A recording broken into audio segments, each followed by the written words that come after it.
A section of young girls have expressed the difficulties they face while accessing information and technology to the concerned minister. The cost of accessing information and effective communication as well as online studies remains high for so many of them, especially those in rural areas, and is worse for those with multiple vulnerabilities, creating a digital gender divide estimated at 25% for women. There is cyberbullying. As my minister said, that many pictures of young women and girls are being leaked to the media, which leads to emotional and mental influence against the media. This is affecting many girls in Uganda. This digital generation has also exposed girls to pornography. How?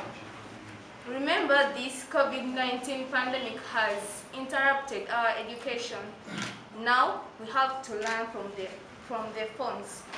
Now if I don't have a phone, I should use my relative's phone, like my aunt. Remember, my aunt has a book that talks about pornography.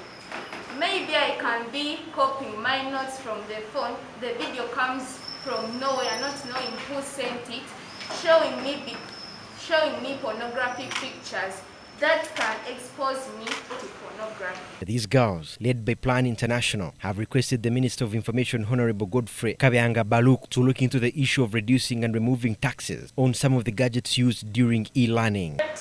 Utilization of digital infrastructure such as internet, social media, digital tools like phones.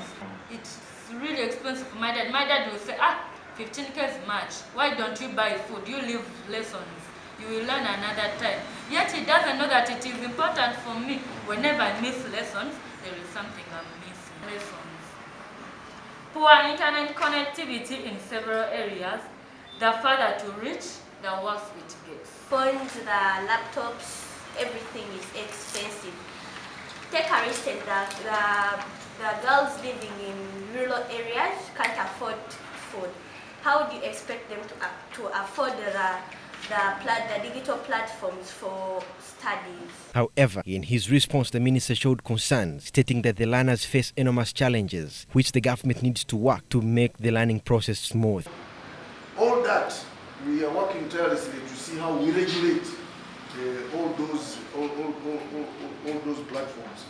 And it's not easy, but now the whole world is looking at regulating all that.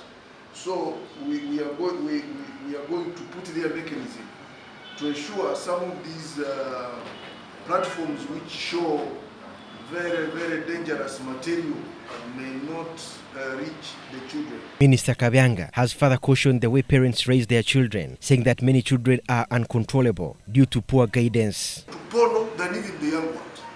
Yes, there are very many. But we as parents, I think that's what the commissioner was saying, parenting is very, very important. You should choose what you want your children to see. Meanwhile, Justin Nachiwala from Plan International has requested the government to look into the issues raised by the students to soften the process of e-learning among children.